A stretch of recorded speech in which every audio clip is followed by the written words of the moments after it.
Hello, everyone. It is Rob the Replicator here, and I am doing a crowdfunding video, or how to crowdfund comics video. As you may or may not know, I have a document here on how to help you crowdfund comics. All you need to do is go to my Twitter handle at Replicator Comic here, and just click the link to how to crowdfund comics. I will put it in the description below as well. But in case you forget the video or lose the video and want to find it again, this is how you do it.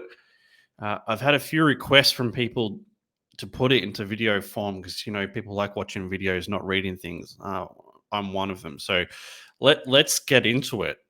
Basically, we'll have a look at we'll do the intro part to it today, and go from there. So yeah, here it is. It's about 3,800 words, I think. So it's a pretty big document, and it just goes through everything you need to know about how to be successful at it, how to start it, what all the steps you need to do are. I always found it really irritating that whenever I'd come across someone that was trying to help, in quotation marks, there was always like, you have to pay this money, or you have to sit through all this advertising, or it just took ages to get into the actual things that you needed to do, and that shits me. So I decided to do it myself, mainly, and it was mainly for myself too, to write down everything I've learned over the past however many years of doing this, just to try and do it better the next time. And yeah, I've shared it out to everyone. It's free. You don't owe me anything. If you like it, you can check out Replicator 3. That would be awesome. But anyway, let's get into it. So I've got this disclaimer here. So success in crowdfunding is going to come down to three main components. One is the quality of your art. Two is the amount of people that see the project. And the three is the amount of interaction with you that you have with the community. I put a caveat on that there just today, and that includes how likable you are, or how entertaining you are as well. So, I mean, if no one likes you, if you don't have a good personality, if you're not entertaining, even as a heel, that is an avenue you can play if you want. You can play the town full. I do it all the time unwillingly. So I mean, that's something that people can definitely like you for, and want to see you around. But let's just go over these quickly. The quality of your art. So you look at big campaigns like Ethan Van Sciver, John Malin, Shane Davis, all right? They all have big channels. Ethan's got a massive channel, and they're all really popular, but all their art is outstanding, right? So it always comes down to this. It always comes back to the quality of your art. If for example, Ethan had a massive channel, which he does, but had terrible art, he would be nowhere near as successful as he is currently. So quality of your art is a huge component. I want to say it gets overlooked, but I think I put it as a number one, and I think it is number one. It's the most important thing. People are going to, it's either if they like you, and how good your art is really what it comes down to. So the better your art, the easier it is to sell too. That's a huge component. Don't forget that you can sell your comic for the rest of your life, right? It's not one opportunity to sell it and then the opportunity is over. You can keep selling that same book forever. So the better the art on that book is, the easier it's going to be to sell. There is obviously some things you need to consider with that as well. Better art costs more money. So, let's say it costs you $5,000 to make your first comic book. If you get a really professional artist, it may cost $10,000. You may not be able to do that. I wasn't able to do that my first time either.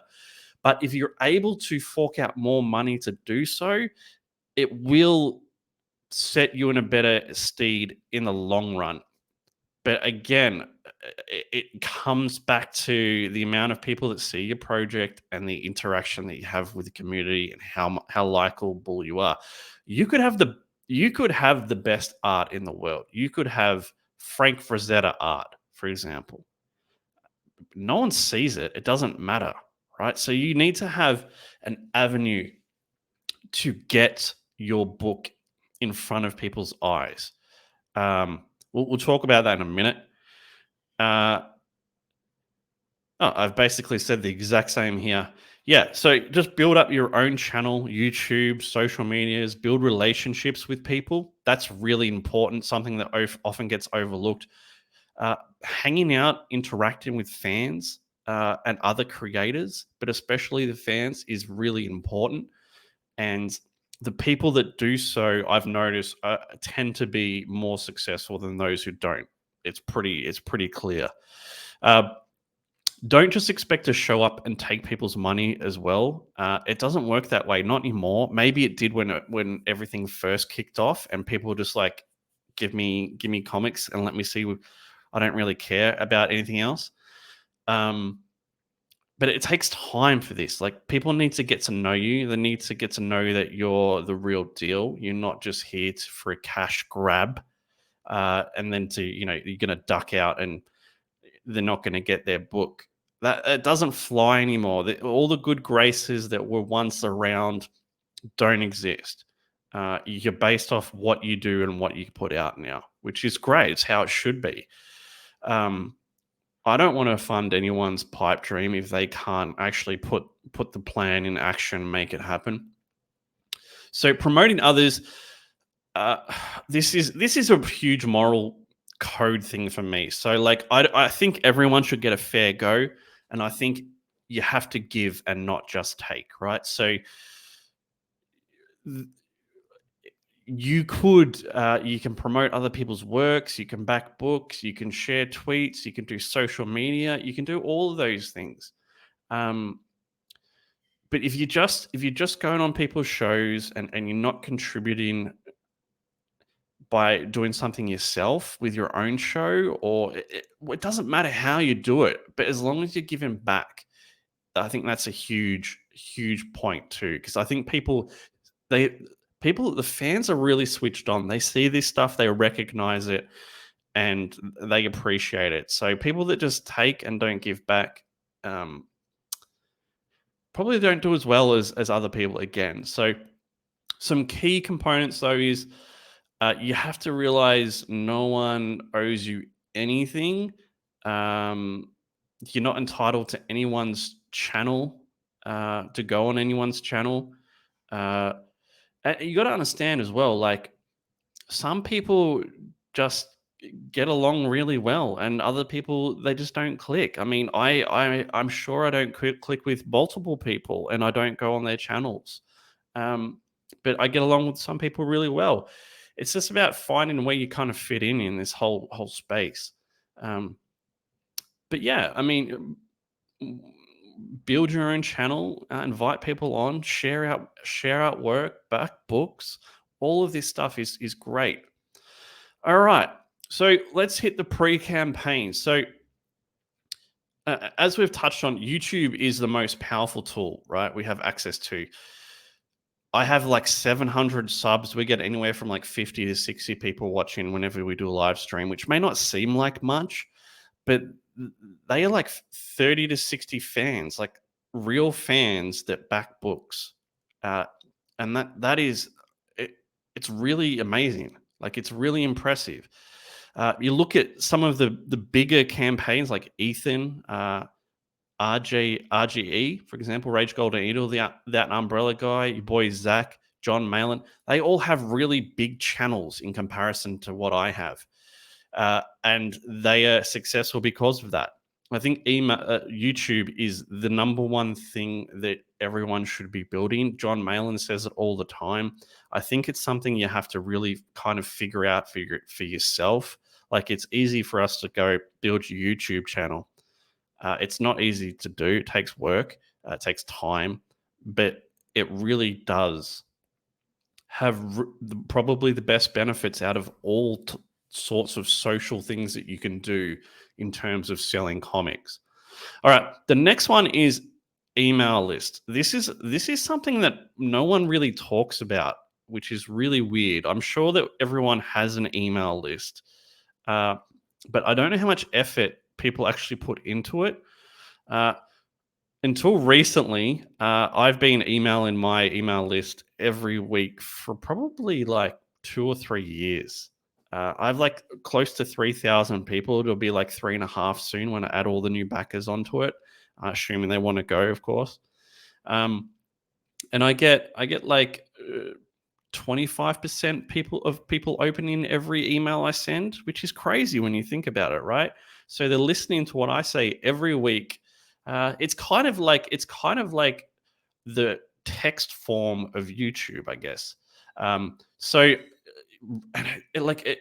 it does really well. It's probably the second most successful way to sell comics outside of YouTube. I really, it's better than any of the social medias. I definitely believe that, and stats will back me up as well. So start building this. Start building this. If it's your first campaign, maybe you don't have one yet. So what you can do is you can use the Indigo sign up page as the start of your email list. Um, it used to last 6 months. I've heard that that's changed now. So I'd still be cautious about it. Usually, when it ticks over 6 months, it's lost from Indiegogo, but I don't know if that's the case anymore. So just be careful about it. You'll need a third-party platform such as Mailchimp or MailerLite. I use MailerLite. I think it's more expensive than Mailchimp, but it's real. I like the functionality of it. It's really simple. Um, But back to this. So the Indiegogo pre-launch sign-up page is essentially just a page that allows you to collect email addresses of people that are interested in potentially backing your book. Usually, you offer them some sort of sign-up reward, like sign up on back on day one and receive this exclusive trading card, for example. Um, I did an original art raffle, which was awesome. We had like 680 signups, which was a lot for me. You can show a preview of the campaign to the mailing list and others before you launch. This just makes whoever's following it more excited by the campaign, and you can get feedback if needed. Plus, if they're interested, they already know what they want to back as soon as it launches day one. So I think that's just an outstanding idea. Secret perks. Ideally, have one or two, somewhere between a lower to mid range to a high tier range. The success I found is offering real significant value, a significant discount, extra goods, anything in between. Simply having like 5% off, it doesn't work for me. It's just, what's the point? 5%. I mean, yeah, 5%. It's better than nothing, but it almost feels like it's not that, just not worth it. Make sure the launch day email that goes out looks enticing. See Michael Bancroft's email example here. Let me go across and click on this. This is another really important thing. So this is what he sends out on day one. So thank you for signing up to the Wake in Dream mailing list. The campaign is now live. Here are the secret tiers with nice visual representations of them and just the artwork. So, I mean, it's very clean. It's very simple. It looks very good. That is what you should be doing, really. Like, it shouldn't just be text only and with click this link. I mean, you're trying to sell this thing with art. So Twitter, obviously, this is where CG hangs out. I'm Comicsgate, obviously, but I mean, this stuff doesn't have to just apply to CG. It could apply to any sort of crowdfunding campaign you do, Kickstarter or whatever else. And I'm going to wrap this up really quick and we'll move on to the next one after this.